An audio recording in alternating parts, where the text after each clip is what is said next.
Pues muy buenas noches. Sí, otra vez nos reunimos hoy día 3 de diciembre, 19 horas, para continuar con nuestra secuencia de pláticas.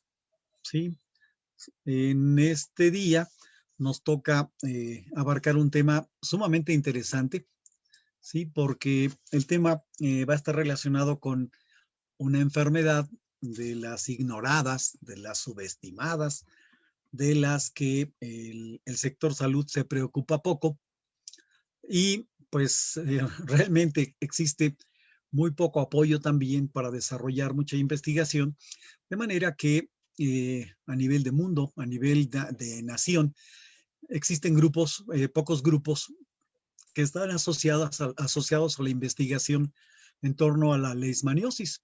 ¿Sí? Entonces aquí se trata de algo muy interesante porque la gente que se dedica a esto pues trata de buscar información, trata de generar información para tratar de resolver la problemática que existe, ya que la leishmaniosis es una enfermedad ampliamente diseminada en el planeta. ¿Sí? Es una enfermedad que tiene impactos diferentes a nivel de los hospederos a los que afecta, de manera que en algunos casos produce mutilaciones, en algunos casos, pensando en la forma visceral, puede causar la muerte de las personas y, como lo comenté, se trata de una enfermedad bastante subestimada, que en muchos casos está asociada con la pobreza, ¿sí? Con un acceso difícil al servicio médico, de un servicio de diagnóstico que no sea tan eficiente e incluso con un tratamiento que no siempre resuelve los problemas, ¿sí?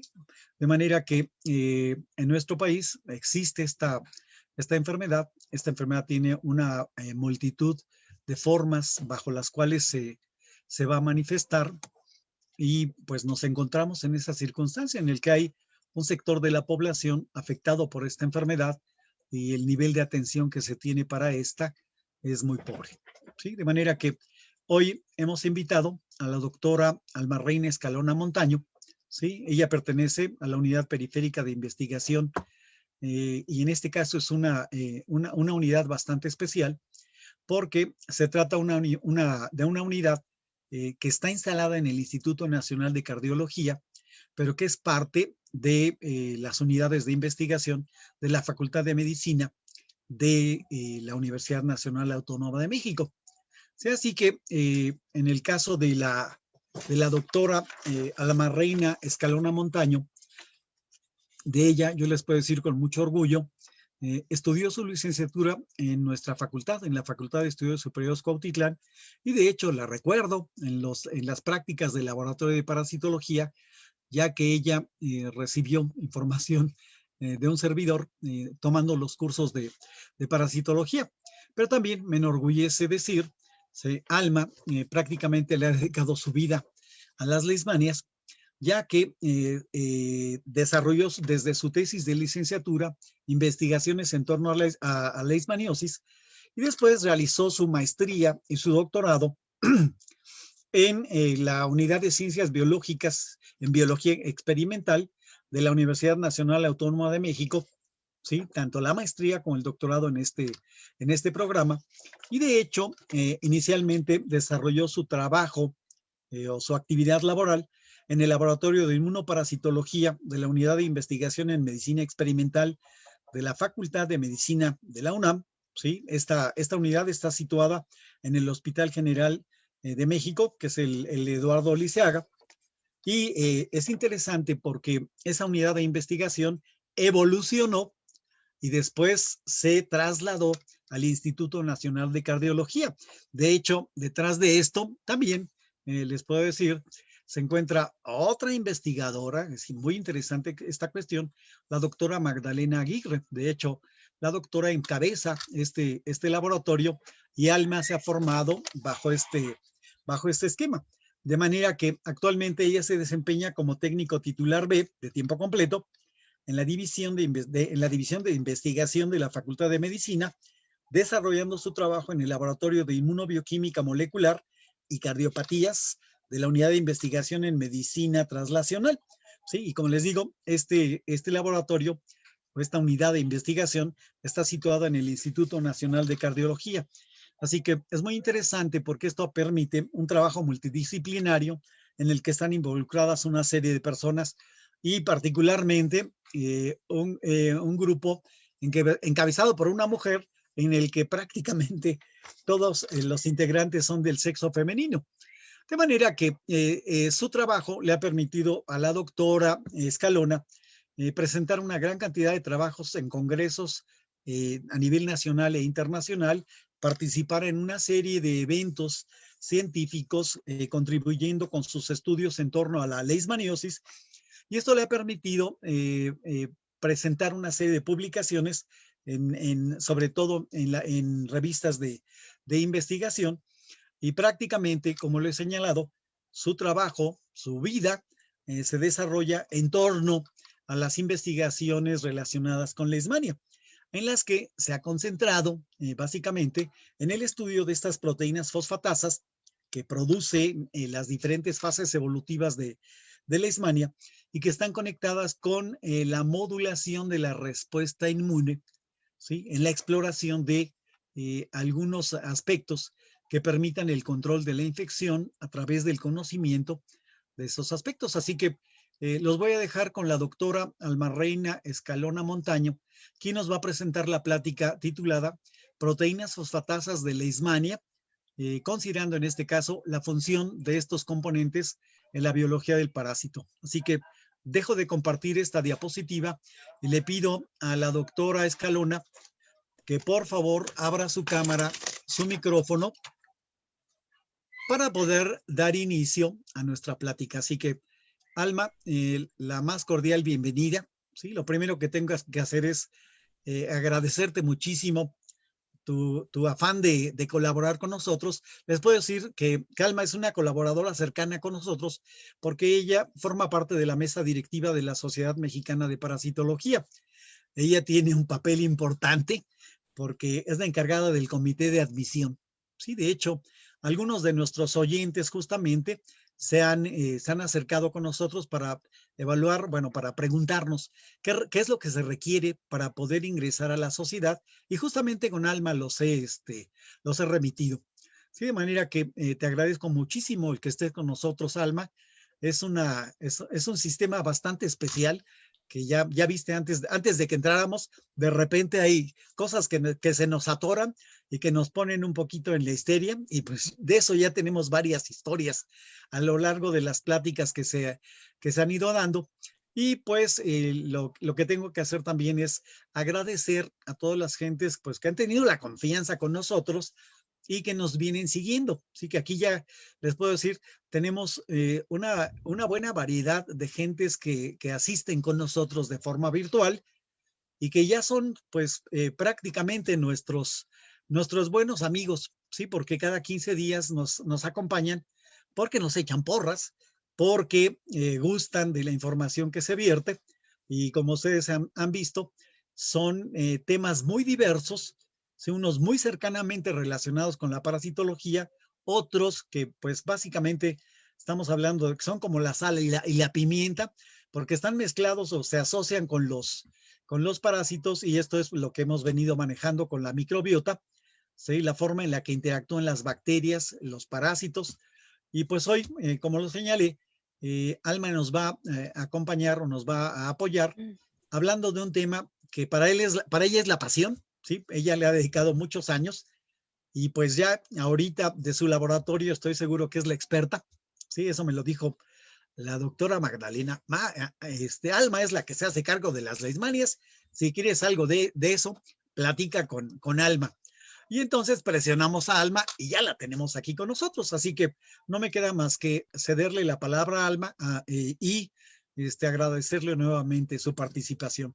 Así que voy a cerrar mi cámara, Alma, y te dejo con nuestro público. ¿Sí? Puedes comenzar a compartir.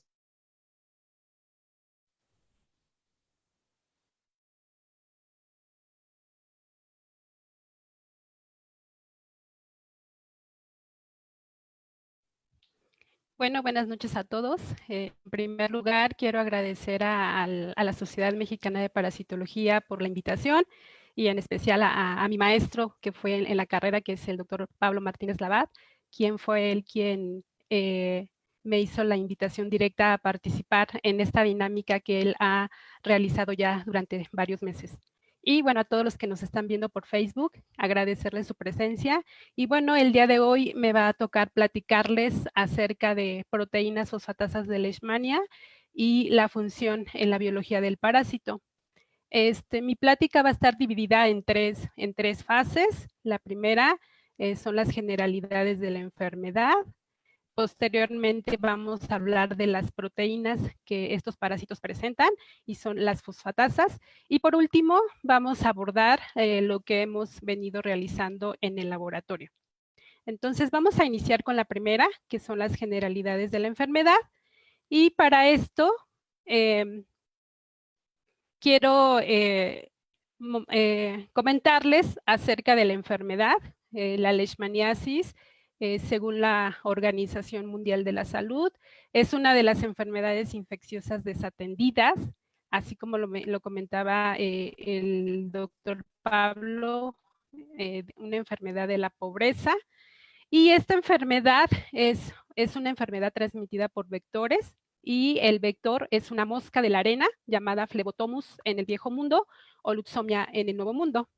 Y transmite a este parásito llamado Leishmania y dependiendo de la especie del parásito que esté infectando, así como la respuesta inmune del hospedero, presentar diferentes manifestaciones clínicas, dentro de las cuales se encuentran la leishmaniasis cutánea, que es la más común, y de este tipo de leishmaniasis pueden presentarse dos formas. La leishmaniasis cutánea localizada, como se puede ver en el lado superior izquierdo. Esta leishmaniasis cutánea localizada se le conoce como la úlcera del chiclero, ya que fue descrita en las personas que se dedicaban al cultivo del árbol del chicle y presentaban esta úlcera en la oreja. Esta úlcera cutánea es una úlcera que es generalmente de bordes indurados y generalmente tiende a la curación. La otra forma es la leishmaniasis cutánea difusa, como podemos ver del lado superior derecho. Se caracteriza por la presencia de nódulos en todo el tegumento. El paciente generalmente en estas formas clínicas causan estos pacientes son rechazados por la sociedad principalmente por la forma en que se presentan estas lesiones. En los pacientes con leishmaniasis cutánea difusa presentan una anergia, una respuesta en la cual su respuesta celular no responde y son muy difícil de tratar. La otra manifestación clínica es la leishmaniasis mucocutánea, en la cual el parásito tiende a irse a la mucosa orofaringia y puede destruir estas mucosas y bueno, causan desfiguración de la persona que la presenta. Y por otro lado, la última forma clínica es la leishmaniasis visceral. Esta forma es la más letal, ya que el parásito tiende a invadir órganos como pueden ser hígado, puede ser vaso, y si el paciente no es tratado en tiempo y forma, el paciente puede morir. ¿Cuál es la incidencia estimada de la leishmaniasis cutánea en América? Según este reporte que encontré en el 2011, menciona que México presenta 811 casos al año, y en un periodo del 2004 al 2008 se llegan a presentar de 2.300 a 3.700 casos. Pero ¿qué pasa en nuestro país, en México? ¿Y en qué lugares son los que son endémicos de esta enfermedad?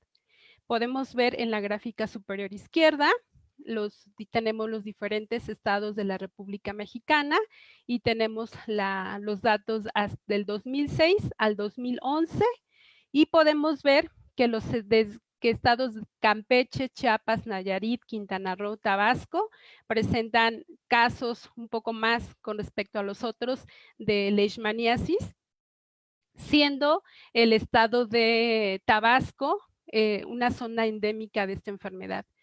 Quintana Roo en el año 2007 ocupó el primer lugar, pero últimamente el estado de Tabasco tiene los casos más casos de esta enfermedad.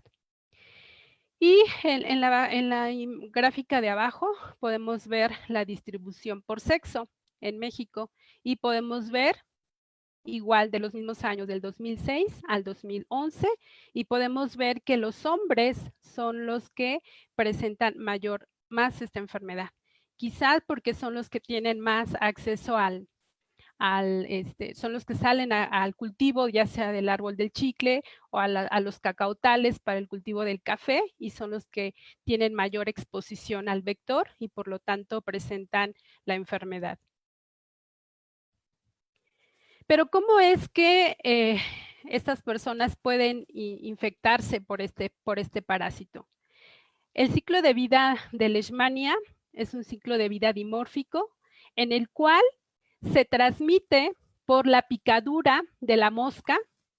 La mosca inocula, al momento de alimentarse, inocula la fase de promastigote metacíclico, que es la fase infectante, y una vez dentro de los parásitos dentro de la célula, son fagocitados primeramente por los neutrófilos y después estos neutrófilos son que llevan adentro el parásito Leishmania, son fagocitados por los macrófagos, donde las condiciones de pH y temperatura favorecen que este promastigote metacíclico se transforme en amastigote, ocasionando la división por fisión binaria dentro de la vacuola parasitófora y haciendo la lisis y liberando amastigotes, los cuales pueden infectar a otras nuevas células.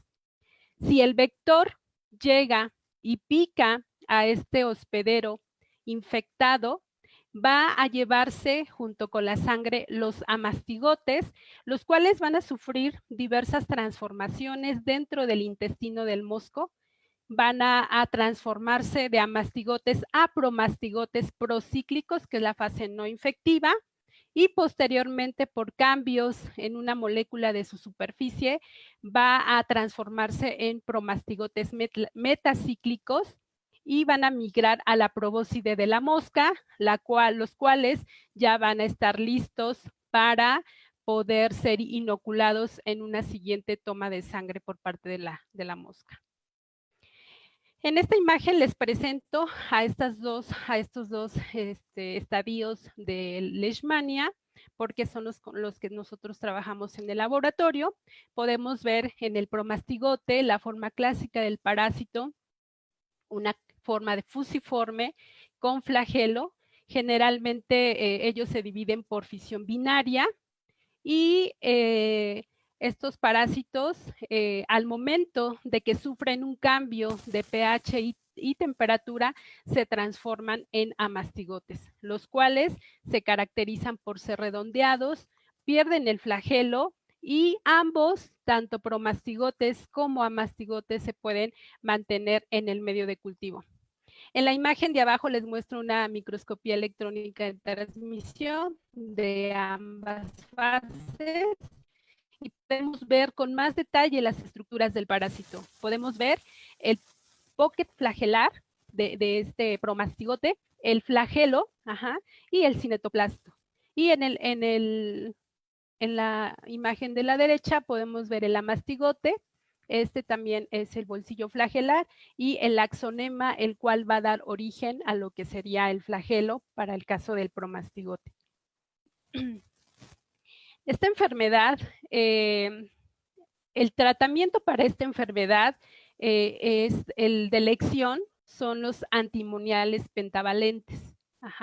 Pero en los últimos años se ha observado que estos parásitos han mostrado resistencia a los medicamentos y los efectos secundarios que tienen son bastante severos. Son hepatotóxicos, hepatorrenales, y generalmente el periodo de tratamiento son muy largos y en ocasiones los pacientes abandonan el tratamiento. Además, que el costo son de elevado costo, por lo tanto, la gente que presenta esta enfermedad a veces no tiene tan fácil el acceso a estos medicamentos. Debido a esto surge la necesidad de buscar nuevos blancos quimioterapéuticos para el desarrollo de nuevos fármacos, los cuales no presenten tantas reacciones adversas y que sean accesibles al paciente. Por lo tanto, es muy importante estudiar qué moléculas de este parásito pudieran ser blancos para el diseño de fármacos. Este parásito, aquí les presento una caricatura del promastigote, presenta diversas moléculas en su superficie que se encuentran ancladas a membrana y otras pueden ser secretadas al exterior. Dentro de las que se encuentran ancladas a membrana, podemos mencionarles a glicosilfosfatidilinositol, los GPIs, a una molécula muy abundante que ha sido ampliamente estudiada, que es un lipofosfoglicano. Esta molécula es muy interesante porque gracias a estos cambios que presenta en cambios de azúcares, hace que el promastigote sea procíclico y metacíclico y se desprenda del intestino del mosco y migre a la probóscide para poder ser inoculado. También tienen otras proteínas como las GP63, que son metaloproteasas dependientes de zinc, que tanto se ha estudiado que el LPG y GP63 son moléculas que pueden evadir la respuesta inmune del hospedero, y también se ha visto que contienen moléculas citoplásmicas, chaperonas, proteínas de choque térmico, que son importantes para este. Un estudio muy interesante que realizó el grupo de Silverman y colaboradores, analizaron el secretoma de Leishmania donovani. Dentro del secretoma, ellos observaron diversas moléculas. Ellos pusieron a secretar los parásitos y lo que obtuvieron en ese producto de secreción, encontraron diversas moléculas, las cuales fueron agrupadas en diferentes categorías. Y nos llamó la atención que una fosfatasa, la cual tengo aquí el recuadro, fue postulada como un posible candidato de factor de virulencia. Y el gen que codifica para esta fosfatasa es el 250750. Por lo tanto, ustedes se preguntarán, ¿y qué son las fosfatasas? Bueno, estas fosfatasas son proteínas que tienen actividad catalítica. Pueden desfosforilar diferentes residuos, como pueden ser tirosina o serina-treonina. Si la fosfatasa que desfosforila residuos tirosina es llamada proteína tirosina fosfatasa y se caracteriza porque presenta un motif altamente conservado llamado CX5R, donde C es una cisteína, X es cualquier aminoácido y R es una arginina. Y estas proteínas tirosina fosfatasa existen, hay varias. Tenemos el prototipo de CDC25, también hay fosfatasas de especificidad dual, de bajo peso molecular. Y el otro grupo de proteínas fosfatasas es el grupo de serina-treonina. ¿Qué quiere decir? Que estas proteínas fosfatasas tienen la capacidad de desfosforilar tanto residuos serina como treonina. Y dentro de este grupo tenemos a unas familias que se encuentran las fosfoproteín fosfatasas y dentro de este se encuentran diversas desde la PP1 hasta la PP7. Y algo muy importante de estas fosfoproteínas es que necesitan subunidades regulatorias para su actividad catalítica. Mientras el grupo de la familia de ppm, que son proteínas fosfatasas dependiente de metales, tenemos al prototipo y a nuestra estrella, que es con la que nosotros estudiamos, que es una fosfatasa PP2C. Y en el laboratorio estamos interesados tanto en las proteínas tirosina fosfatasas como serina treonina y principalmente de la familia ppm. Estas proteínas fosfatasas se ha visto que participan en diferentes vías de señalización. Por ejemplo, en la imagen de la izquierda les puse esta proteína CDC25 que participa de manera importante en la progresión del ciclo celular. Se ha visto que proteínas sinasas dependientes de ciclinas están fosforiladas en estos residuos de aminoácidos, treonina y tirosina, y cuando están en este estado de fosforilación hay un arresto del ciclo celular. Sin embargo, cuando estas CDC25 desfosforila estos residuos, hace que empiece el ciclo celular. Por otra parte, también las fosfatasas PP2C, recuerden que son de serina treonina, participan inhibiendo la vía de señalización de apoptosis a partir de TNF-alfa. ¿Qué se sabe de estas PP2C en microorganismos patogénicos? Se ha visto que están en virus, bacterias, parásitos, y en estos últimos, el estudio de ellas inicia en el 1993 con Leishmania chagassi, donde caracterizan a esta proteína, encuentran que depende de cationes divalentes como magnesio y manganeso para su actividad enzimática.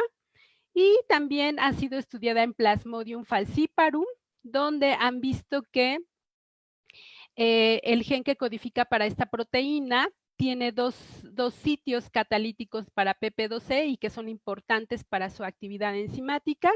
También la han visto en Toxoplasma gondii, donde han encontrado que esta PP2C se secreta hacia el exterior a través de las roptrías de este parásito y la han localizado en el núcleo de su célula hospedera. Entonces, este dato es muy interesante porque ya se ve que estas fosfatasas que se están secretando interaccionan con la célula hospedera.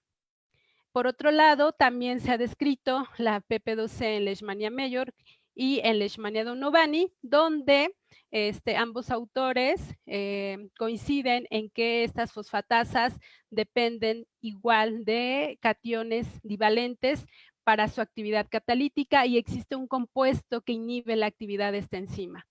Y por otro lado, en Cryptosporidium parvum, encontraron que esta fosfatasa se encuentra localizado en el núcleo de los esporozoitos de este parásito. Pero, ¿qué se sabe acerca de cómo es que regulan estas vías de señalización en la célula hospedera, estas fosfatasas? Aquí en esta imagen les muestro el parásito, en este caso el promastigote, que libera o secreta proteínas al exterior, y estas proteínas son proteínas como la GP63, que si recordarán se las mencioné al inicio, y un factor de elongación 1-alfa, el cual va a activar a fosfatasas de la célula, y estas fosfatasas de la célula van a inactivar una vía de señalización dada por JAD-STAT, la cual es importante para la generación de funciones microbicidas como el TNF-alfa, las especies reactivas de oxígeno y el óxido nítrico, que en especial estas dos últimas, las especies reactivas de oxígeno como las de nitrógeno, son metabolitos importantes que van a eliminar el parásito. Por lo tanto, si estas proteínas están bloqueando la vía de señalización, no van a generarse estos metabolitos, por lo tanto, no van a eliminar el parásito. Por lo tanto, nosotros nos dimos a la tarea de empezar a estudiar estas proteínas fosfatasas con dos funciones importantes. Una, ¿cuál es la participación de estas proteínas en el parásito? Y dos, encontrar una molécula blanco para el diseño de nuevos fármacos. Entonces, nosotros, el primer trabajo que realizamos fue en promastigotes de Leishmania major. Se trata de una fosfatasa que se encuentra anclada a membrana. Se logró solubilizar por diferentes, por un proceso en donde se obtiene la fracción soluble. Y en esta imagen de la izquierda les puedo mostrar en A, la fracción es una tinción, un gel teñido con azul de Kumasi. En uno ven los procíclicos y en dos ven los metacíclicos y podemos ver un perfil de proteínas presente en estos parásitos. Cuando se hace un Western blot utilizando un anticuerpo que reconoce el motif del sitio catalítico de una PTP, de una proteína tirosinfosfatasa, observamos que tanto en el promastigote procíclico, recordemos que es la fase no infectiva, y el metacíclico se logra el reconocimiento de esta molécula. Y también se utilizó otro anticuerpo, un anticuerpo que reconoce una fosfatasa de Trypanosoma brucei, y en ambas formas, tanto procíclica como metacíclica, se logró identificar una molécula de 55 a 60 kilodaltones. En la imagen de la derecha es una microscopía electrónica de transmisión donde se ocupó el anticuerpo y en ambos estadios, en ambas fases de crecimiento del parásito, tanto en procíclicos como en metacíclicos, y podemos ver que en la fase procíclica la proteína se encuentra localizada en el citosol del parásito. Aquí las flechas marcan la presencia de la proteína, mientras que en los promastigotes metacíclicos, de manera interesante, se observa que posiblemente estas proteínas pueden estar siendo liberadas hacia el exterior. Entonces surgió la siguiente pregunta: ¿será posible que estos parásitos puedan estar secretando estas proteínas al exterior? Por lo tanto, para tratar de contestar esta pregunta, nos fuimos a ver si estos parásitos secretaban a estas proteínas. Entonces, lo que se realizó fue, a partir de una biopsia de lesión de un paciente con leishmaniasis cutánea localizada, se lograron aislar los amastigotes. Posteriormente, con las condiciones de temperatura y medio de cultivo, se transformaron en promastigotes y posteriormente se pusieron a secretar a 4 diferentes tiempos: a 1, 3, 5 y 7 horas. Podemos ver en A, se analizó la actividad enzimática de estas proteínas que fueron secretadas y encontramos que a un tiempo de 7 horas había la mayor actividad enzimática, y cuando se utilizó un sustrato específico de tirosina fosfatasa, era un péptido el cual tenía un sitio de fosforilación en tirosina, y se analizó la actividad enzimática. Encontramos que en todos los tiempos hubo defosforilación de ese péptido siendo mayor a 5 horas. Para poder saber si lo que nosotros estábamos analizando era un producto de secreción o era lisis del parásito, se realizó la viabilidad en estos parásitos, y podemos ver que en todas las condiciones los parásitos tienen una viabilidad mayor al 90%. Por lo tanto, podemos concluir que la actividad que nosotros vemos en estas dos primeras gráficas es producto de secreción del parásito y no un producto de lisis del mismo. Posteriormente, nos fuimos a identificar a esta proteína tirosina fosfatasa mediante un Western blot, utilizando los dos anticuerpos que ya les había comentado, el de PTP, que reconoce el sitio catalítico de esta enzima, y el anticuerpo de Trypanosoma brucei, que reconoce una fosfatasa de este parásito. Podemos observar que ambos anticuerpos reconocieron a esta molécula de alrededor de 50 kilodaltones. Y posteriormente, para poder demostrar que en esas proteínas estaban presentes la enzima y que tenía actividad de proteína tirosina fosfatasa, utilizamos el anticuerpo anti-PTP1B como bloqueador de la actividad. Si el anticuerpo se unía a la fosfatasa, por lo tanto iba a bloquear la actividad enzimática, lo que querría decir que se trataba de una proteína tirosina fosfatasa. Entonces, se realizó la actividad enzimática utilizando diferentes concentraciones de anticuerpo y se metió un control para ver como un control de la reacción. Y podemos ver en la imagen B que con el control no hubo ningún efecto inhibitorio de la actividad enzimática.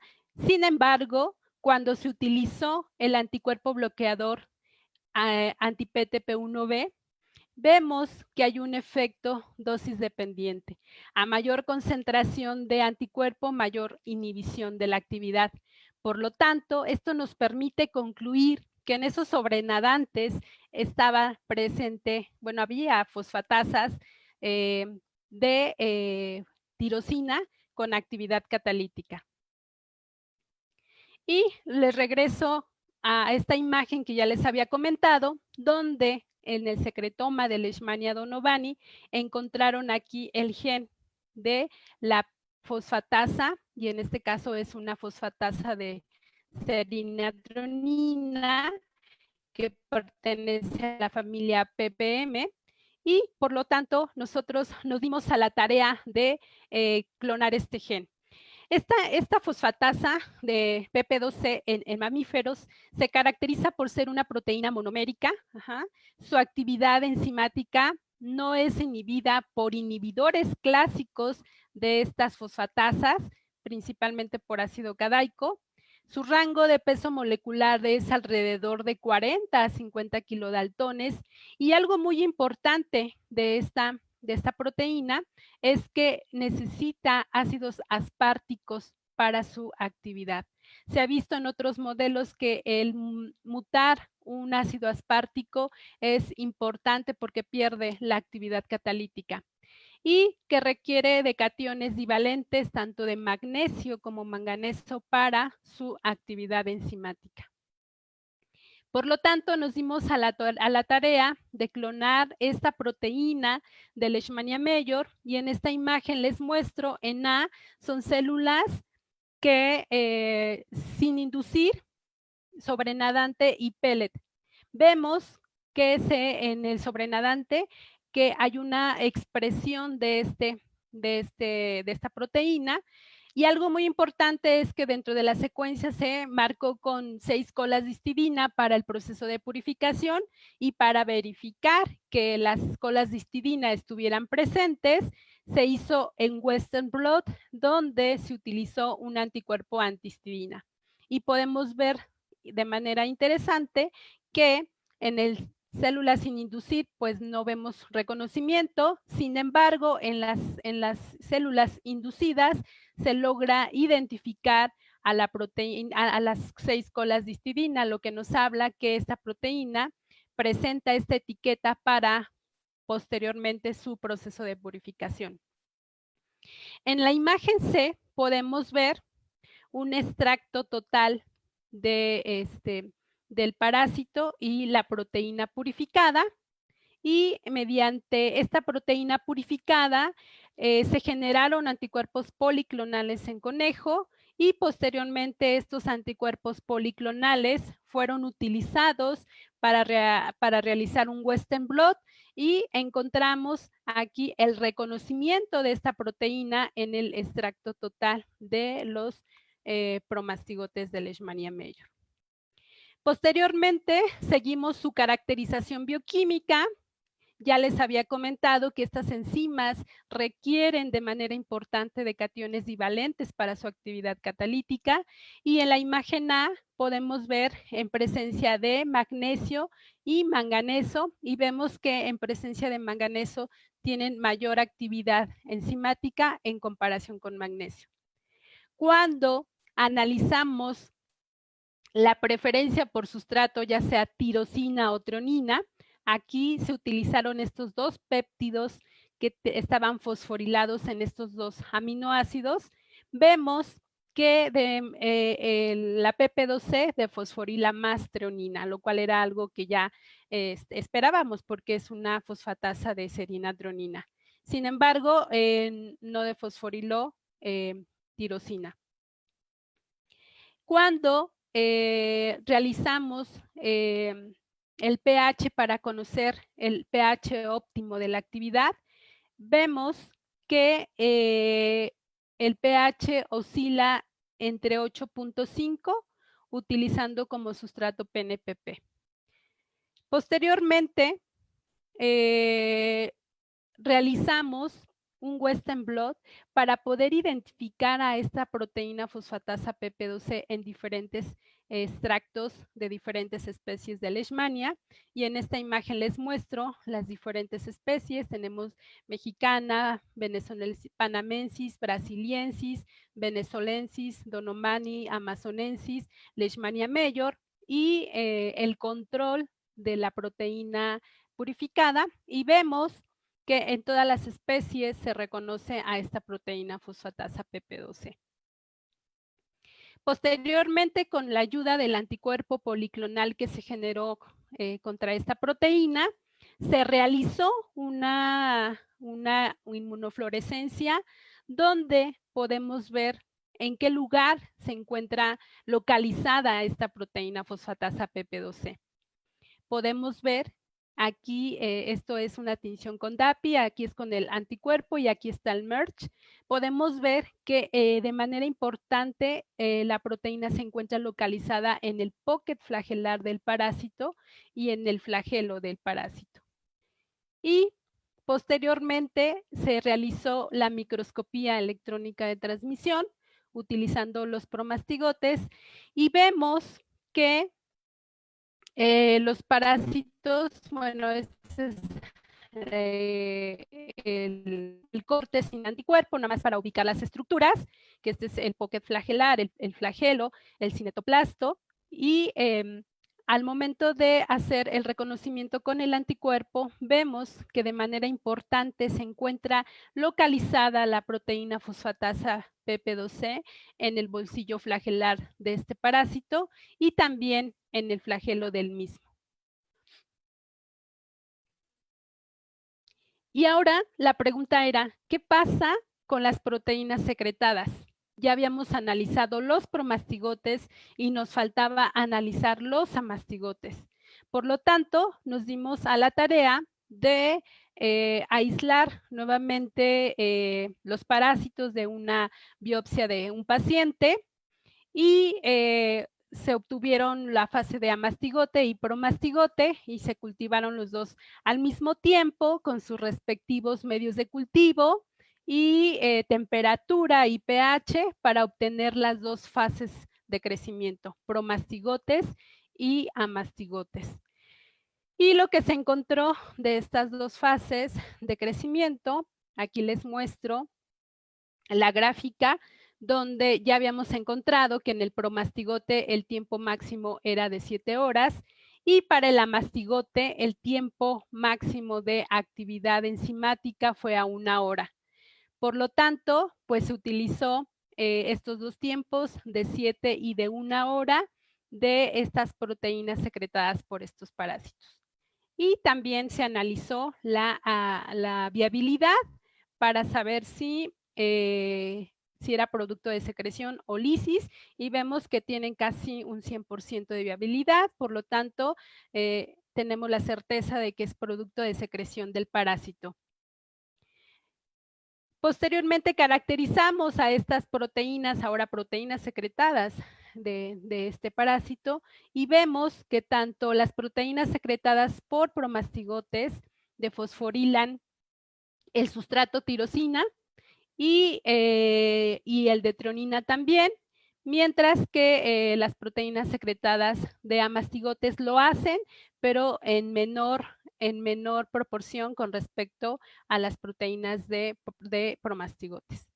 Cuando utilizamos inhibidores clásicos de actividad para poder saber si tenemos proteínas tirosina fosfatasas, que son ortobanadato, tuxtato y molibdato, vemos que hay una inhibición casi del 100% de la actividad de esta enzima, en el caso del promastigote, y en el caso de proteínas secretadas por amastigote, la inhibición es mucho menor. Cuando utilizamos inhibidores de serina-treonina, pues aquí prácticamente no hubo inhibición, por lo cual esto nos indica que las proteínas que tenemos presentes en esos medios secretados por ambos parásitos son proteínas tirosina fosfatasas. Después nos preguntamos si estos parásitos, tanto promastigotes como amastigotes, como las proteínas secretadas de estos parásitos, presentaban ahora proteínas de serina-treonina, y en este caso la PP2C. Para esto se lisaron por sonicación estos parásitos, se obtuvo el extracto total, se centrifugaron, se obtuvo una fracción citosólica y una fracción membranal, y posteriormente se realizó un Western blot utilizando el anticuerpo anti-PP2C. En la imagen A podemos observar que el anticuerpo reconoció tanto en el extracto total como en la fracción citosólica una molécula de alrededor de 45 kilodaltones, tanto en promastigote como en amastigote, muy parecida al peso molecular de la proteína recombinante. Sin embargo, en los medios secretados por estos parásitos, tanto de promastigote como de amastigote, se reconoció una molécula de alto peso molecular. Y de manera interesante, después de que estos parásitos se pusieron a secretar, estoy hablando de los amastigotes, a 1 y a 5 horas, se obtuvieron las diferentes fracciones y vemos que a partir desde 1 hora los parásitos empiezan a expresar esta proteína de manera importante en estos parásitos.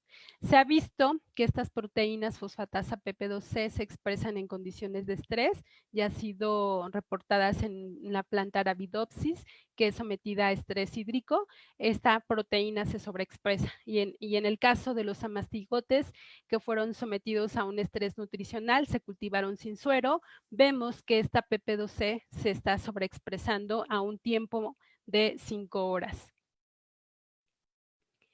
Posteriormente, hicimos la localización de esta PP2C ahora en amastigotes de Leishmania mexicana, y podemos ver de manera interesante, igual, que se encuentra localizada en el bolsillo flagelar del parásito. Aquí podemos ver la marca de esta PP2C, y rodeando un poco el axonema, que es lo que daría posteriormente al flagelo.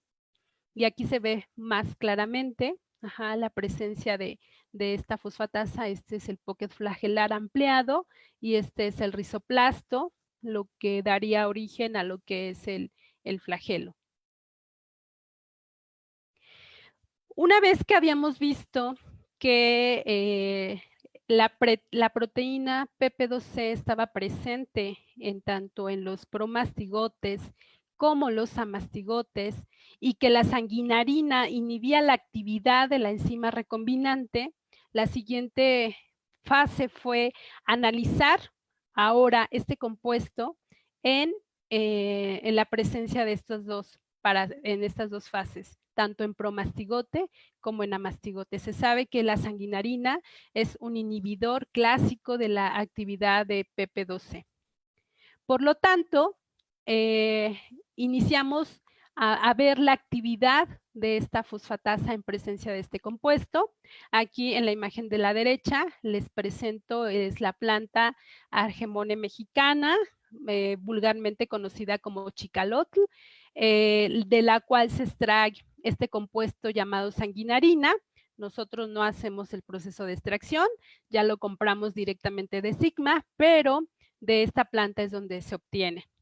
Y analizamos la actividad de la proteína recombinante, primero para tener la certeza que la sanguinarina estaba inhibiendo la actividad de la enzima. En la imagen de la derecha les puedo mostrar las diferentes concentraciones de sanguinarina que se utilizaron en presencia de la proteína recombinante. Podemos ver que a mayor concentración de sanguinarina, mayor efecto inhibitorio de la actividad enzimática. Una vez que comprobamos que este compuesto inhibía la actividad en esta proteína recombinante, ahora sí nos pasamos a hacerlo en el cultivo de los parásitos. Aquí les presento el esquema que se utilizó para poder analizar la participación de esta fosfatasa en el crecimiento de los parásitos, tanto en promastigote como en amastigote. Se utilizaron diferentes concentraciones de sanguinarina de 0.04 a 0.12 micromolar. Y para el caso de amastigote se utilizó de 1, 2.5 y 5 micromolar. Y se realizó el conteo de los parásitos y todos estos datos se fueron monitoreando y los resultados que se obtuvieron fueron los siguientes.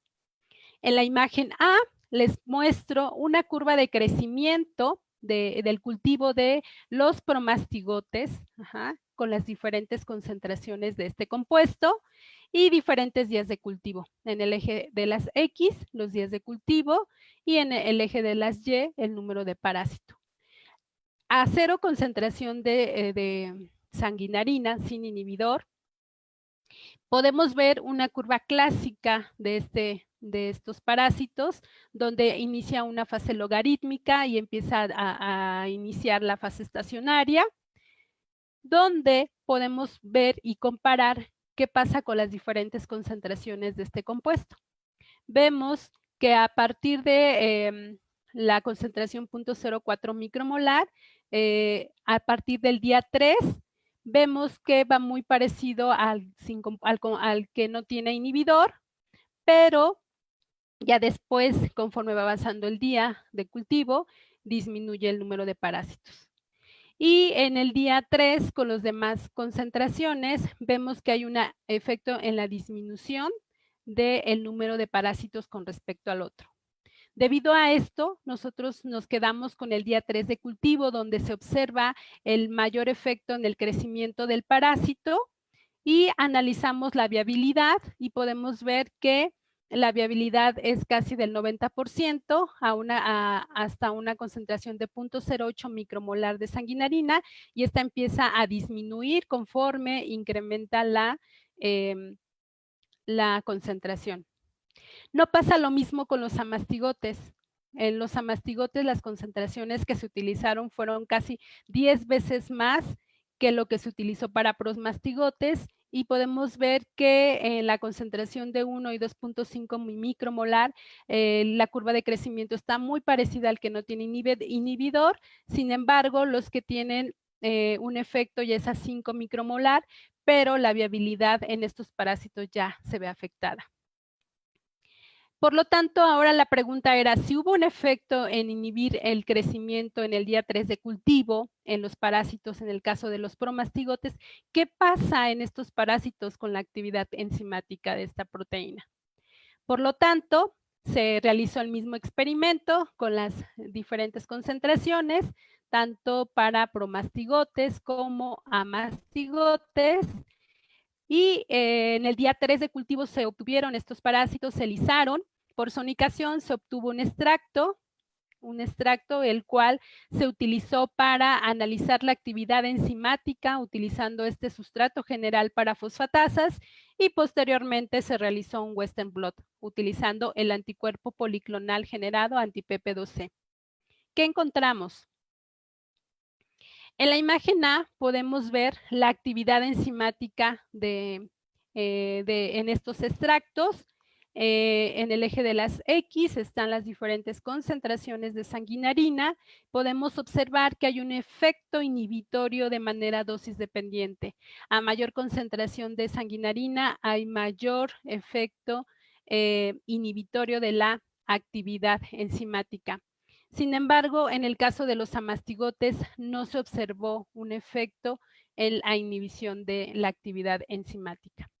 Ahora la pregunta era, ¿esta actividad fue debido a que el compuesto sanguinarina tuvo una interacción directa con la proteína o fue porque este compuesto tuvo una intervención de manera directa en la síntesis de esta proteína fosfatasa? Por lo tanto, se hizo un Western blot utilizando los extractos ya antes mencionados y podemos ver que a las diferentes concentraciones de sanguinarina, pues esta PP2 está presente. Y aquí está el control de carga, por lo tanto podemos decir que no hubo una participación importante de este compuesto en inhibir la síntesis de esta proteína y para el caso de los amastigotes, pues prácticamente fue lo mismo. Entonces, podemos concluir que esta proteína es inhibida por la sanguinarina en el caso de los promastigotes. Y ahora la pregunta era, ¿qué efecto tiene? ¿Cuál es la participación de esta fosfatasa en la infección de macrófagos? Por lo tanto, realizamos, se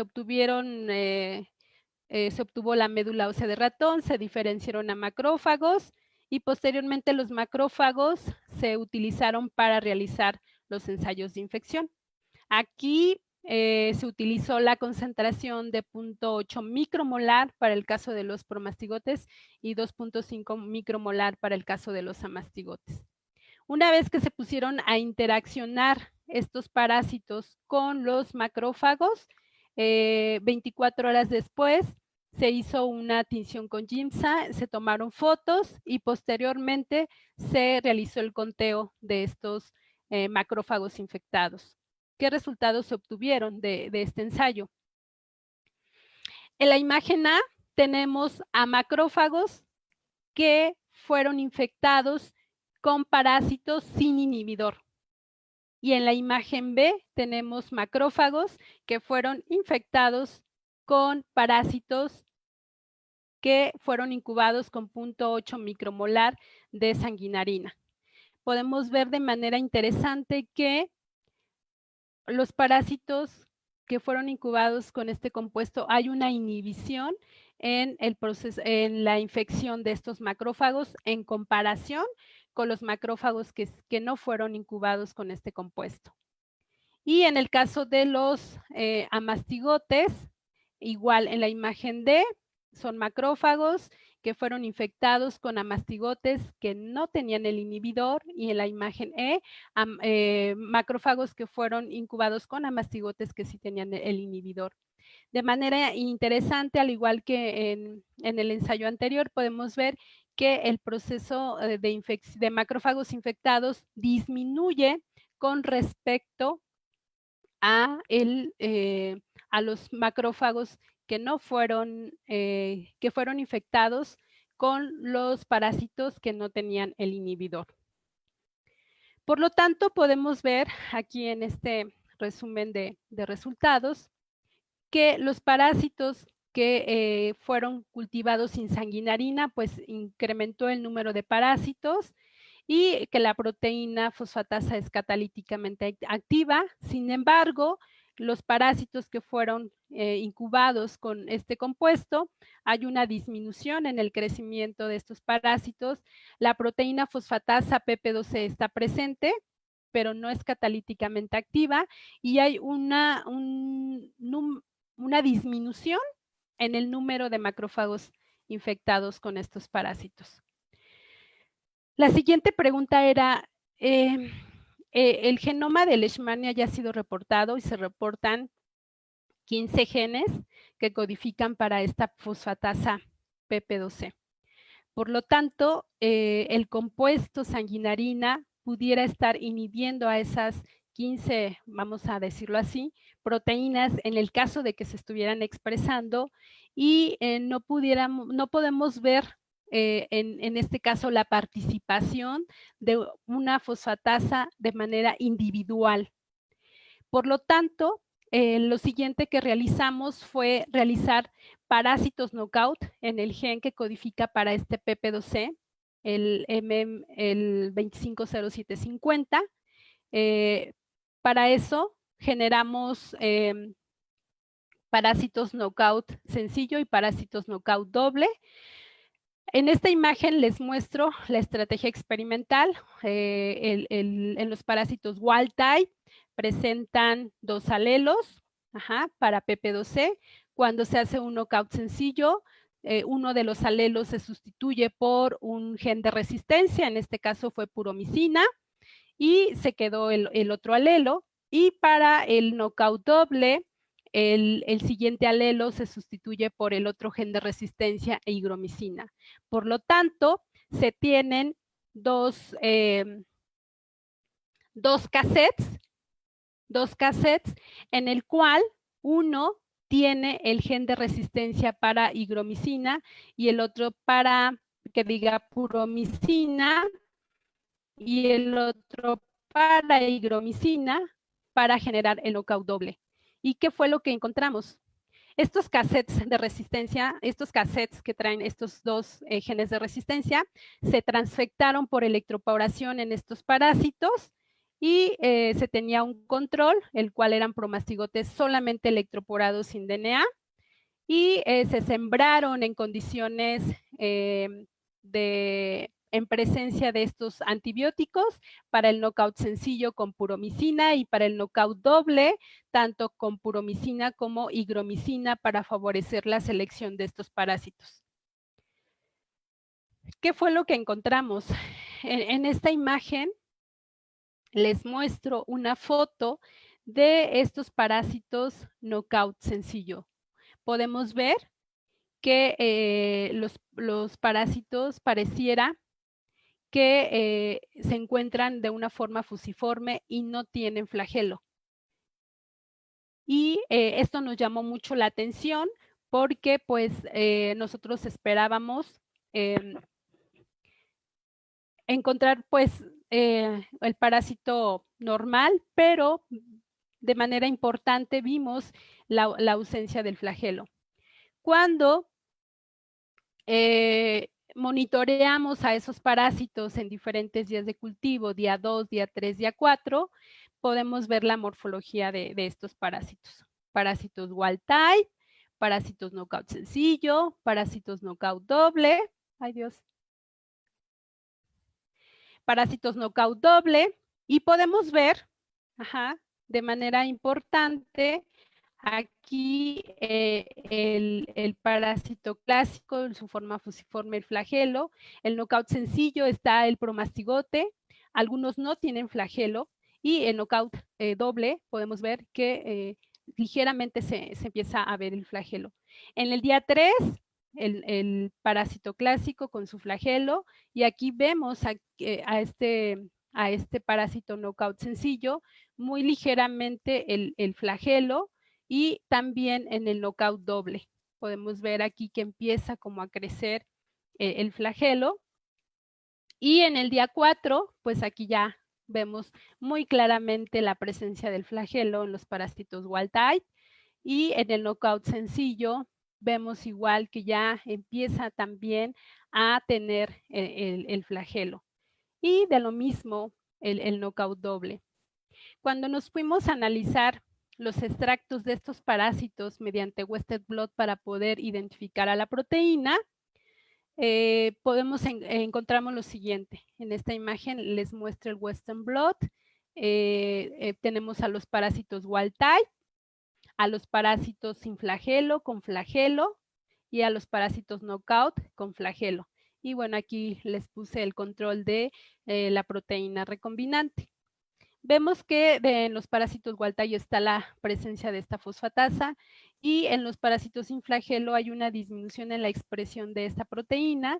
Sin embargo, cuando el parásito empieza a surgirle el flagelo y empieza a expresarse esta proteína de manera interesante.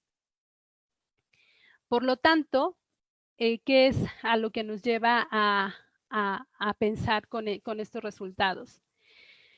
Vemos que esta PP2C tiene una participación de manera interesante en la formación del flagelo en los primeros días de cultivo, ya que aquí en esta imagen les ilustro que en el día 1 pues hay muy poca expresión de esta proteína.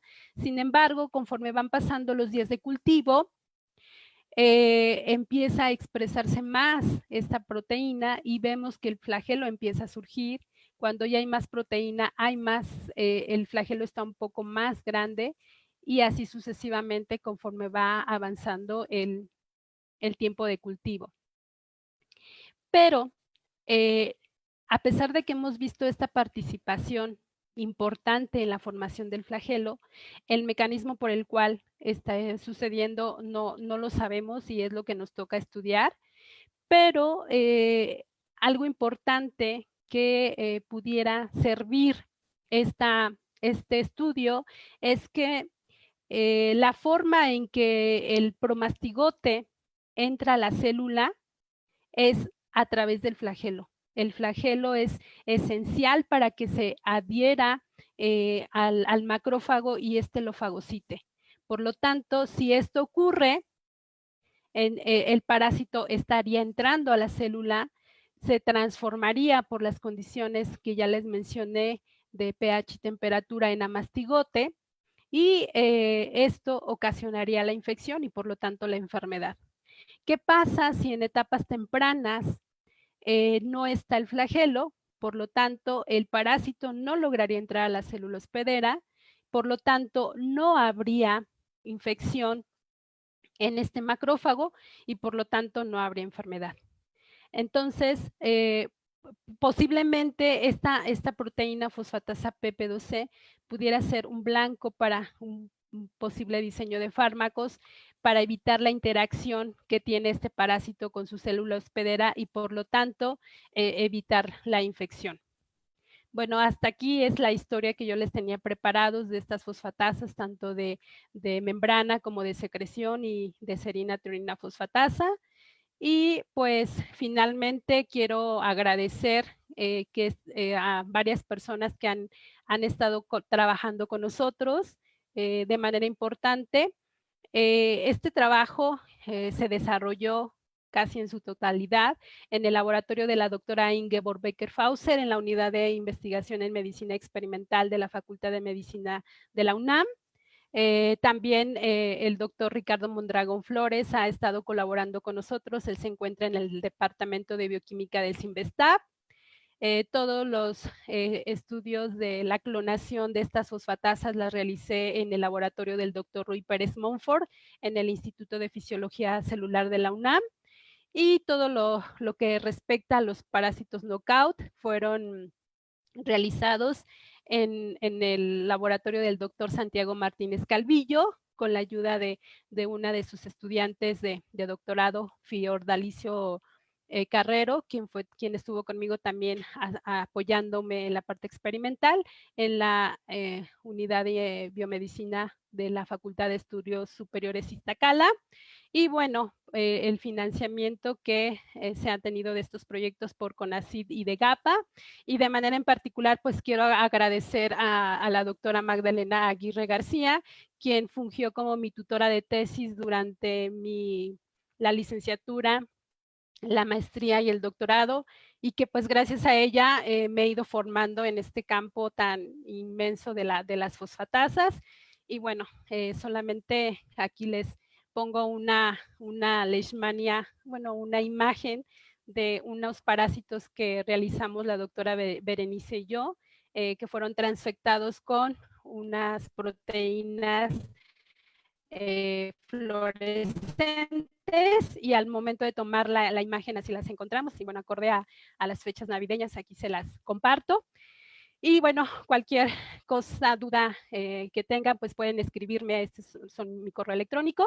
Y bueno, los invito a que los que estén interesados en formar parte de la Sociedad Mexicana de Parasitología tengan esas ganas de conocer más acerca de los parásitos, de interaccionar con más personas que se dedican a este campo.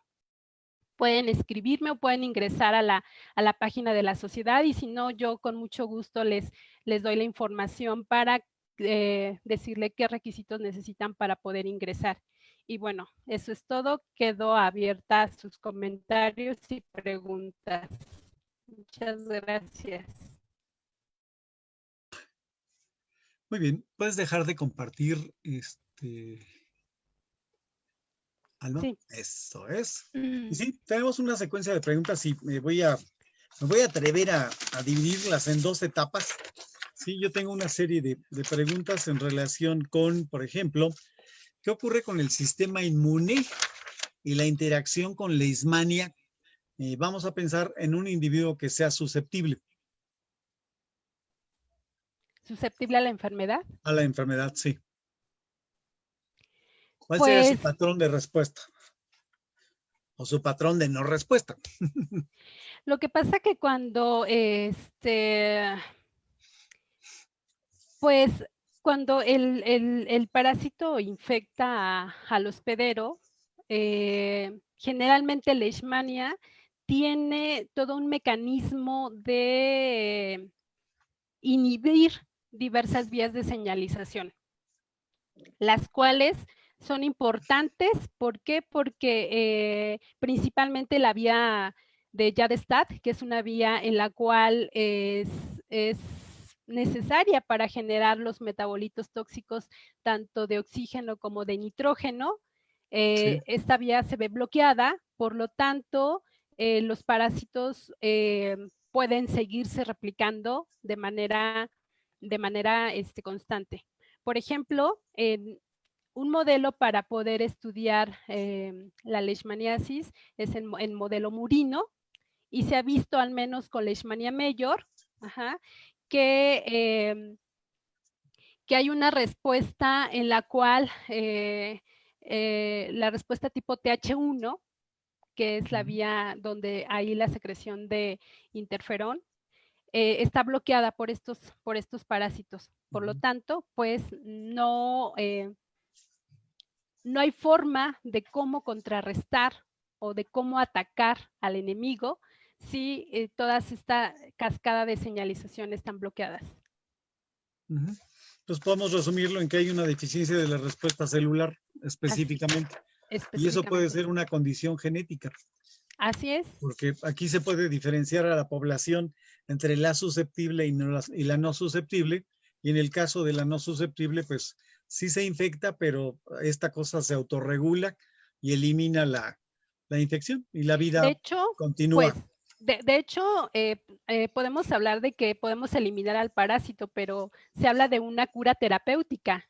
El parásito queda ahí, y en el momento en que la persona la persona ejerce una supresión de su sistema inmune, se vuelve otra vez a reactivar la infección. Muy bien.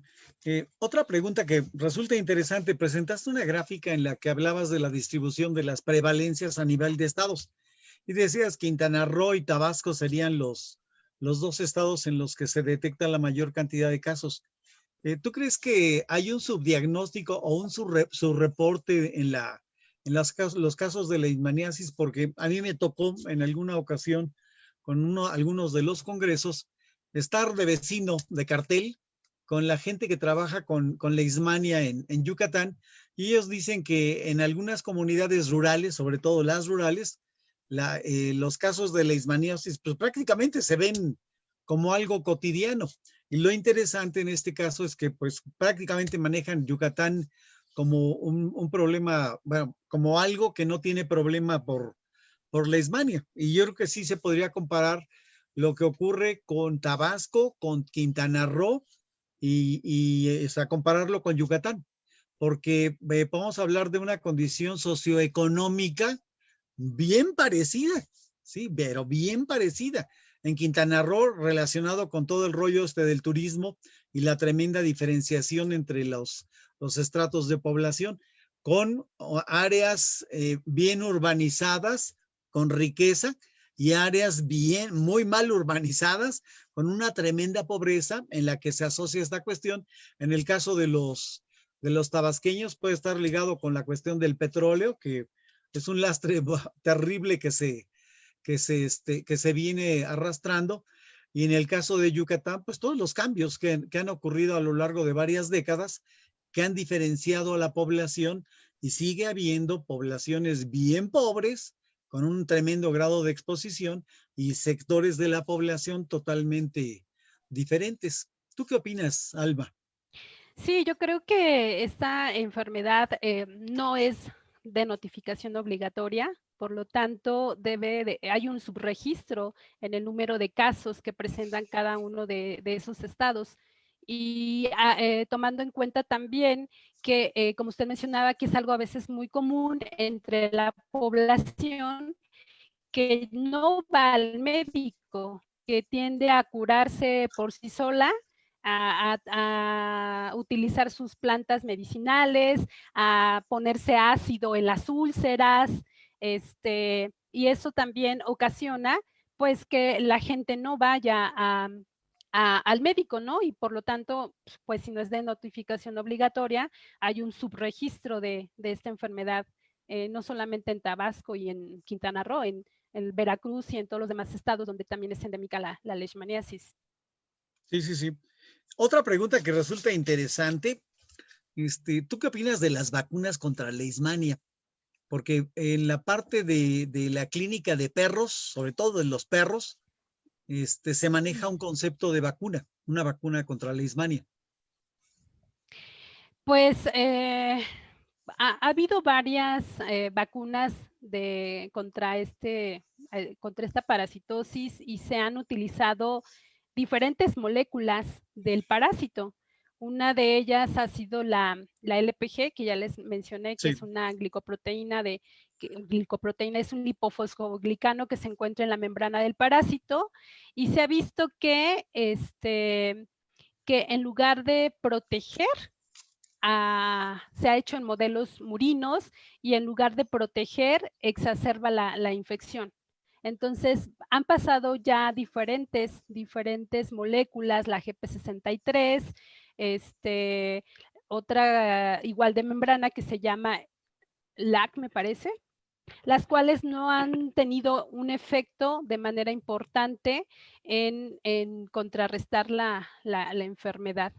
De hecho, si podemos ver en la mayoría de las enfermedades parasitarias, pues no hay una vacuna como tal, a excepción de lo que se está trabajando con malaria, pero lo que más apunta es en el desarrollo de nuevos tratamientos para, para pues sí, para tratar a esta parasitosis.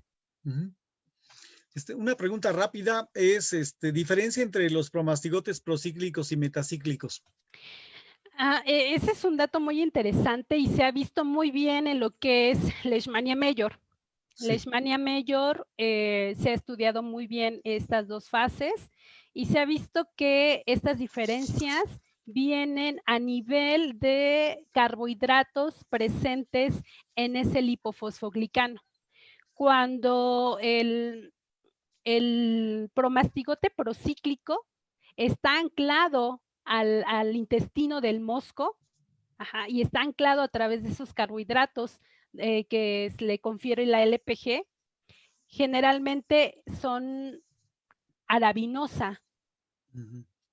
Cuando el promastigote procíclico cambia a nivel estructural esa arabinosa por galactosa, hace que se desprenda del intestino del mosco y migre hacia la probóscide, y en ese proceso de migración él se transforma en promastigote metacíclico, donde la diferencia es a nivel de carbohidratos en ese lipofosfoglicano.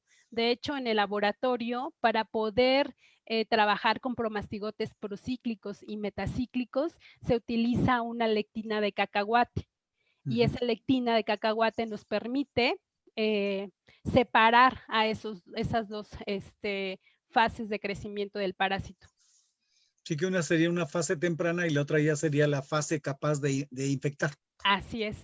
De hecho, la fase infectante son los metacíclicos. Sí, sí, sí.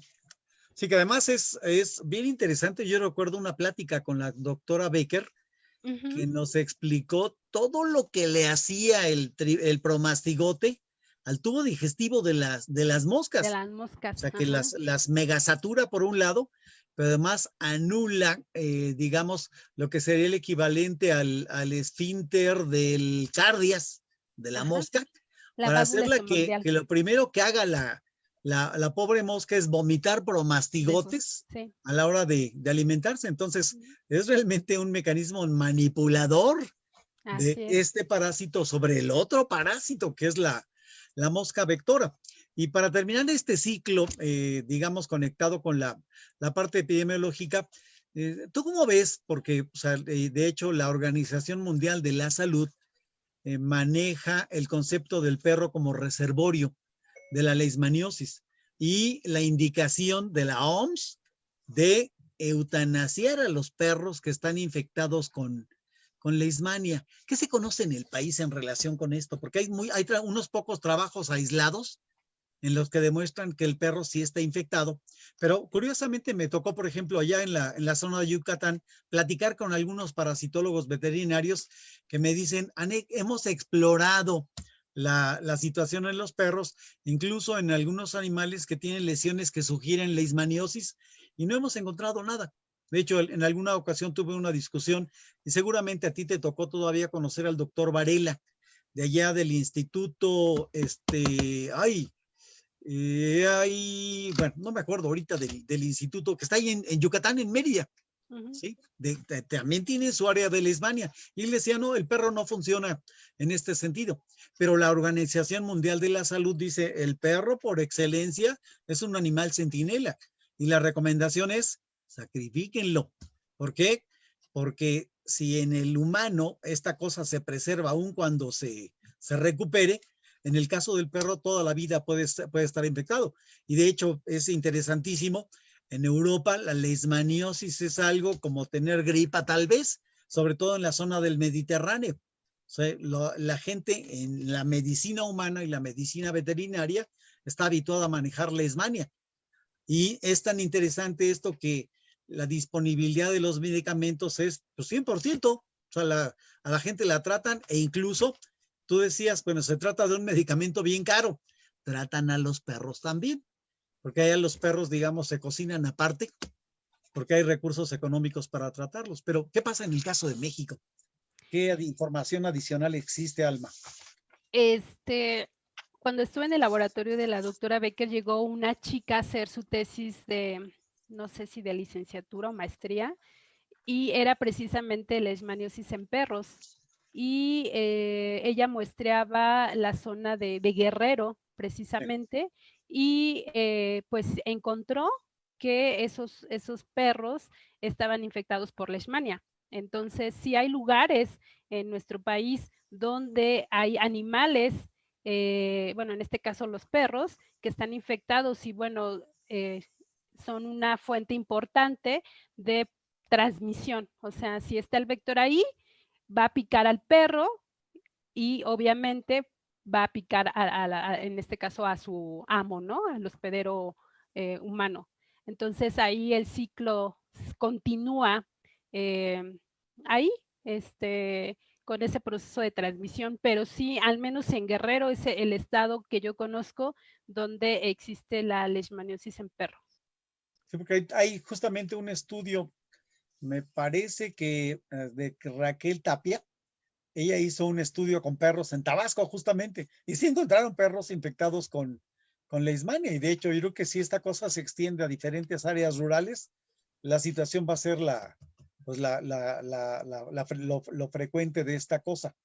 Pero entonces, eso prácticamente está abandonado en México, y de hecho, pues, o sea, la prueba es, son unos pocos grupos de investigación sobre leishmania en México y pues de no ser por el entusiasmo, porque realmente es de reconocer ese entusiasmo de seguirle rascando y seguir buscando toda esta serie de cuestiones, prácticamente no, pues no habría información de lo que pasa con Leishmania. Bueno, tenemos algunas preguntas de nuestro auditorio. Una de ellas es Santos Pérez. Pregunta, ¿a qué se debe que en Oaxaca se hayan presentado casos en el 2009? En el 2009, la verdad desconozco ese dato de epidemiología. Sí. No sé qué evento Bueno, haya ocurrido en el 2009 que haya un incremento de casos. pero yo creo que en todas estas cosas son, bueno, no había información y alguien se tomó la molestia de hacer el muestreo y de hacer el Sí, procesamiento y o sea, lo encontró. que se necesita es, si yo no lo busco, no lo encuentro. Pero si lo Así es. empiezo a buscar y tengo las herramientas apropiadas, seguramente voy a demostrar su presencia. Químico Santana dice, se ha estudiado la relación entre estas fosfatasas y la proteína LAMP1 y pregunta, ¿podría considerarse como factores de virulencia a estas fosfatasas? La proteína LAM1, LAMP1, sí. pues no la había escuchado, LAM1. No sé si sea una proteína que se encuentra anclada a membrana del parásito o sea una proteína que sea secretada. Tendría que buscar un poco más de información al respecto de esta proteína. Muy bien. La misma persona nos pregunta si estas fosfatasas podrían estar relacionadas con la regulación linfocitaria y la posterior actividad leishmanicida de los macrófagos. O sea, Pues, considerando que se asocia con el flagelo. Y pues que, o sea, sí, primeramente el primer contacto que tiene el parásito es con neutrófilos y con macrófagos. sí, Posteriormente viene una respuesta celular mediada por linfocitos T. O sea, sí. yo creo que la interacción, la prima interacción que tendría la fosfatasa, de este caso del promastigote y del flagelo, sería con las células, en este caso macrófagos o neutrófilos. No tanto un poco ya con los linfocitos, porque ya estamos hablando ya de una respuesta tardía a nivel celular. Y ya se sabe que hay fosfatasas de la célula que regulan diversas vías de señalización, pero bueno, son fosfatasas de la célula. En este caso, nuestra propuesta es en una infección temprana, en el primo contacto que tiene el promastigote con su célula hospedera.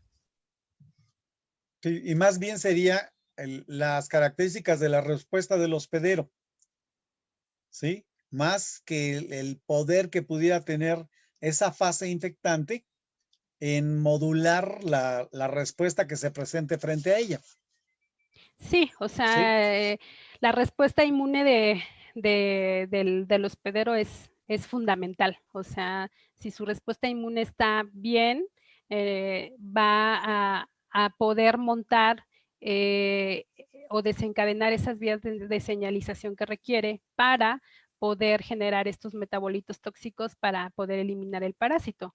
Pero si el parásito, al momento de interaccionar una puede liberar estas fosfatasas al interior y puede bloquear la vía de señalización, Ujú. ¿no? Pueden ser dos cosas al mismo tiempo, la respuesta inmune y las propias moléculas del parásito que pueden bloquear estos eventos de señalización.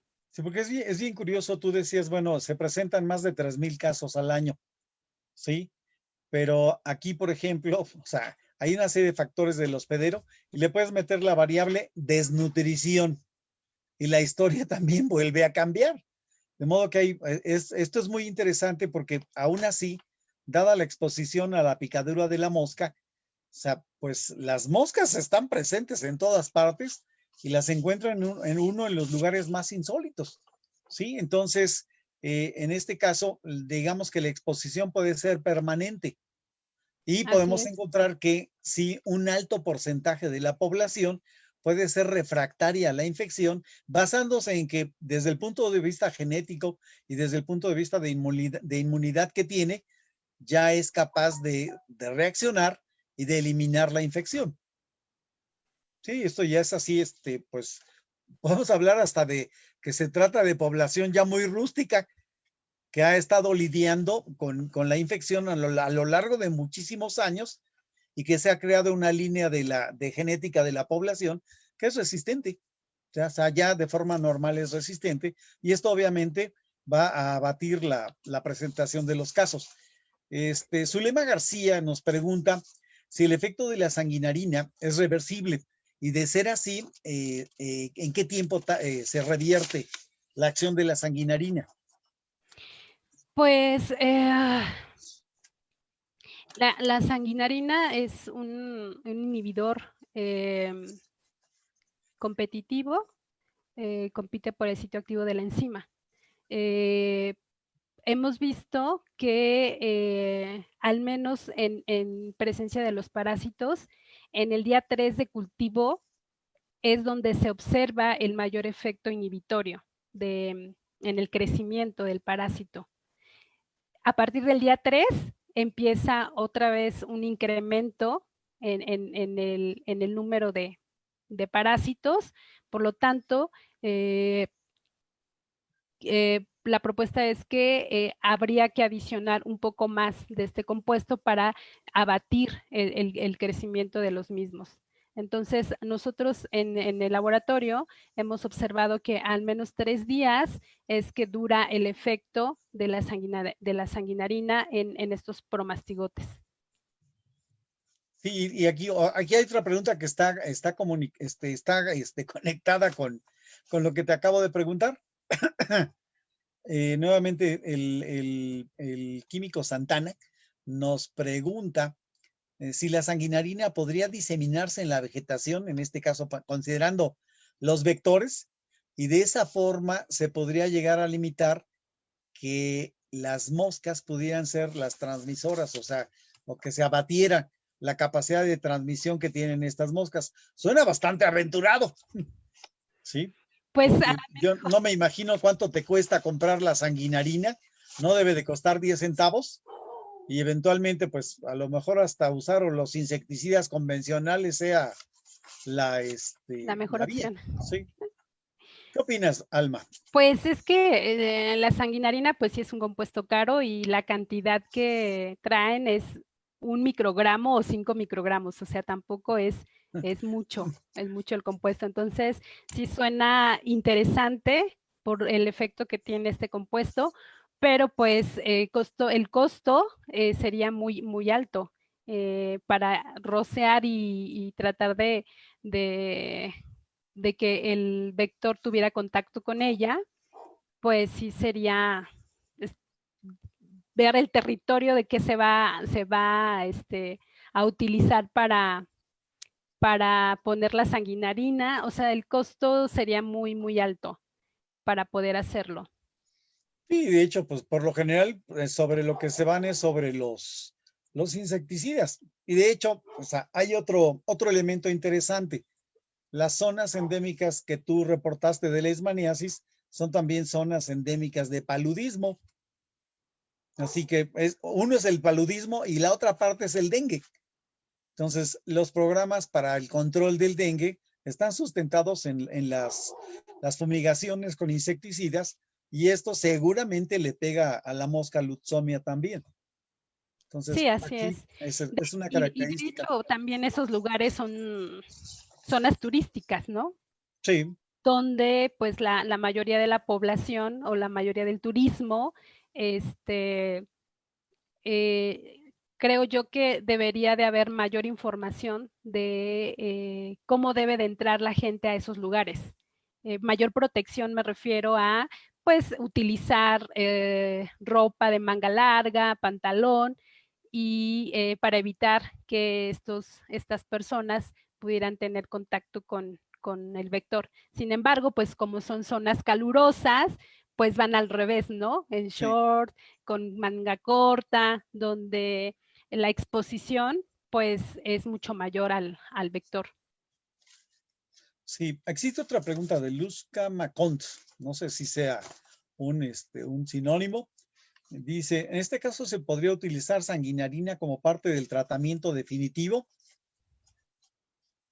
Tratamiento definitivo. Pues hasta este momento, pues no, yo creo que nos faltan hacer más estudios en los cuales puedan apoyarnos más en sustentar que este compuesto lo podamos utilizar ya como un medicamento. Lo que hemos visto que esta sanguinarina en otros modelos celulares induce apoptosis a las células. Entonces, todavía creo que nos falta hacer más ensayos para poder tener la certeza de que la sanguinarina va exclusivamente al parásito y que no vamos a dañar a las células del hospedero. Pero los resultados que tenemos hasta el momento me parecen muy interesantes en ver que inhibe el crecimiento del parásito y posiblemente ya en un futuro con los demás estudios tengamos una propuesta más sólida con respecto a la sanguinarina. Muy bien.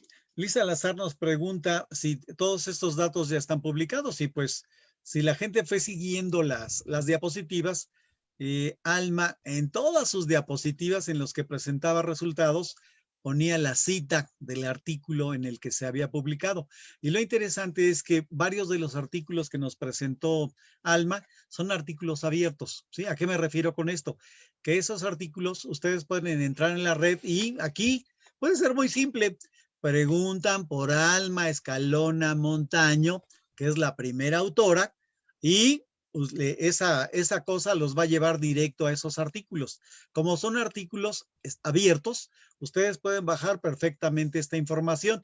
Tal vez la única excepción es estos que están en vías de publicarse, que justamente platicábamos con Alma. Alma anduvo muy correteada antes de que terminara el mes de noviembre, porque justamente tenían que enviar esta información a la empresa que va a publicar esta información. ¿Sí? Bueno, dice Guadalupe Báez, si puedes repetir el nombre de la planta a partir de la cual obtiene la sanguinarina. Se llama Argemone mexicana y en México es conocida como chicalotl.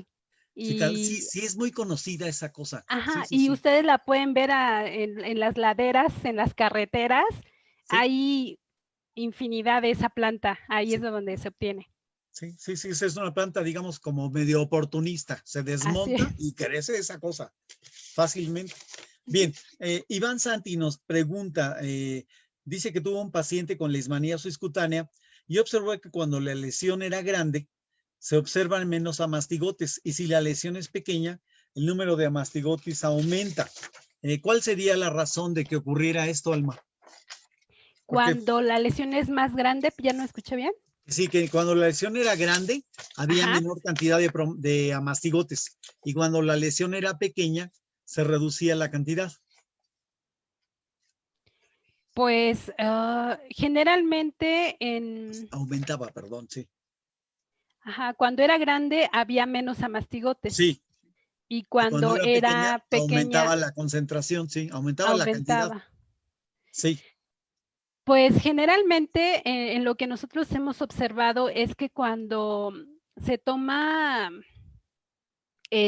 material de una úlcera clásica de una localizada, se puede ver que la cantidad de amastigotes es mucho menor con respecto si se toma de una lesión que es de un paciente con leishmaniasis cutánea difusa.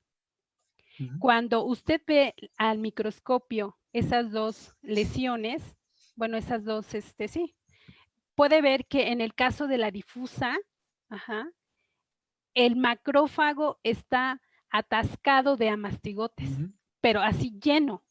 Sin embargo, en la forma localizada en la úlcera clásica, que se ve de bordes indurados y de donde se toma ahí el material para verlo al microscopio, la cantidad de amastigotes es mucho menor. Entonces, yo no sé si el paciente era de una leishmaniasis cutánea localizada o difusa. por el número de amastigotes que él estaba observando. Sí, además yo creo que cuando se habla de las lesiones grandes, son esas lesiones induradas, son de esas lesiones que por lo general se vuelven diseminadas también y que no acaban de madurar a una úlcera como tal, Así es. sino que quedan como una situación que queda cerrada. Entonces, eso puede ser una condición cuando se hace diseminada, a que haya muchas lesiones pequeñas y tal vez es a lo que se refiere en esta opinión. Hay otra pregunta que dice si hay alguna razón en específico para la cual las enzimas fosfatasas se encuentren en el axonema de amastigote, y pues yo creo que al final de la presentación lo contestaste, ¿sí? Porque tiene que ver con el flagelo, o sea, con que se manifieste o no se manifieste el flagelo, y con el hecho de que los flagelos sean la primera estructura con la que interactúan las células fagocíticas para echarse al plato al promastigote. Bueno, con la idea de que se lo va a fagocitar, ya lo que pasa adentro va a ser otra historia. ¿Sí? Nuevamente preguntan si hay artículos publicados, pues ya lo contestamos. Y pues básicamente se acabaron nuestras preguntas, pero aquí sí es interesante. Hay varias cosas. Una de ellas es Fiori Roca. Te mando una felicitación, Alma, ¿sí? Porque al final de cuentas, pues ya tienes una trayectoria con este tema. Yo creo que si existen temas que son complicados y espinosos, es meterse con la bioquímica o la bioquímica a nivel molecular, porque hay que meterse en caminos que no están tan bien explorados, o que, como tú lo manifestaste, son áreas gigantescas, porque uno dice, bueno, enzimas, bueno, pues ¿de cuáles enzimas quieres platicar? ¿Y de cuáles familias hay que abundar? Y ya cuando se explora esto a nivel de organismo, pues se trata de una situación que resulta increíble, ¿sí? Y que se diferencia entre cada agente infeccioso de forma muy, muy importante. O sea, de hecho, yo me acuerdo que esas lipopéptido-fosfoglicanas las vienen trabajando, yo creo que hace como, no sin mentir, como unos 35 años. En algún momento yo recuerdo algunos amibólogos postulaban justamente estos lipopéptidos fosfoglicanos como candidatos para entrarle a una vacuna, pero esta cosa se quedó abandonada. Entonces yo creo que, pues, sobre todo en el caso de Leishmania, hay mucho camino todavía por recorrer, ¿sí? Y pues yo te deseo que sea lo mejor, porque realmente es, o sea, por un lado, como le decíamos al principio, una enfermedad subdiagnosticada, subreportada, subestimada, ¿sí? Y literalmente está conectada con la gente muy pobre, con gente que está pues desprovista de muchas cuestiones, y que pues sencillamente se le deja evolucionar sin mucho cuidado. Y todavía más grave, Alma, eventualmente se atreven a darle tratamiento, consiguen la medicina que no es fácil de conseguir, se le hace todo el protocolo, y con el estado de inmunodeficiencia no responde al tratamiento y sigue con la infección. Entonces, realmente es muy complejo. Finalmente, nos mandan saludos de Mérida. Sí, yo estoy seguro que la gente de Mérida, a la gente de Mérida le gustó mucho esto. También de gente de Morelos, gente de Michoacán. Y tenemos audiencia de Bolivia y de Perú. Sí, que de hecho, estas gentes de Bolivia y de Perú nos siguen. De hecho, desaparecieron un poco las gentes de Argentina, pero pues les agradecemos muchísimo su presencia con nosotros. Sí, de manera que, Alma, muchísimas gracias por habernos apoyado con esta plática.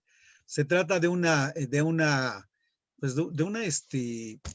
corriente de investigación bastante singular, sí, que al final de cuentas, bueno, está tratándose de aterrizar hacia buscar una molécula con la que se pueda controlar esta infección, y pues resulta bastante complicado, porque hay un mar de moléculas, hay un mar de rutas de señalización que todavía tendrán que ser exploradas.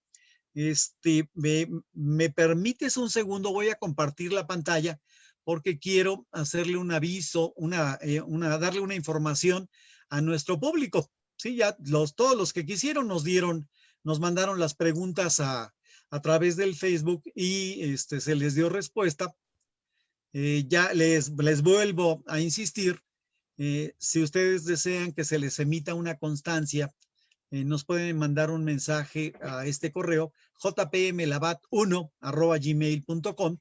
Les recomiendo que por favor nos envíen este mensaje dentro de las 72 horas posteriores a que se hizo nuestra plática. Y también quiero informarles de que la última plática del año 2020 la vamos a desarrollar el martes 15 de diciembre, nuevamente a las 7 de la noche.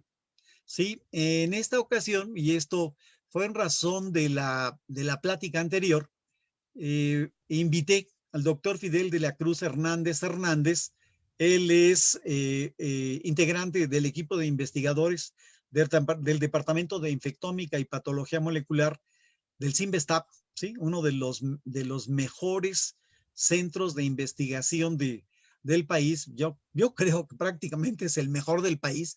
Hay gente brillantísima y el doctor Fidel de la Cruz no es la excepción, ¿sí? De hecho, él le ha dedicado toda su vida de investigación a estudiar lo que ocurre con el paludismo, de manera que lo invité a que nos presentara una plática sobre el panorama general que ocurre con el paludismo, pero sobre todo, igual de interesante que lo que ocurrió con Alma, con todos los trabajos que ha venido desarrollando, el doctor Fidel de la Cruz se ha dedicado a algo que puede parecer casi una cosa muy extraña. ¿Por qué?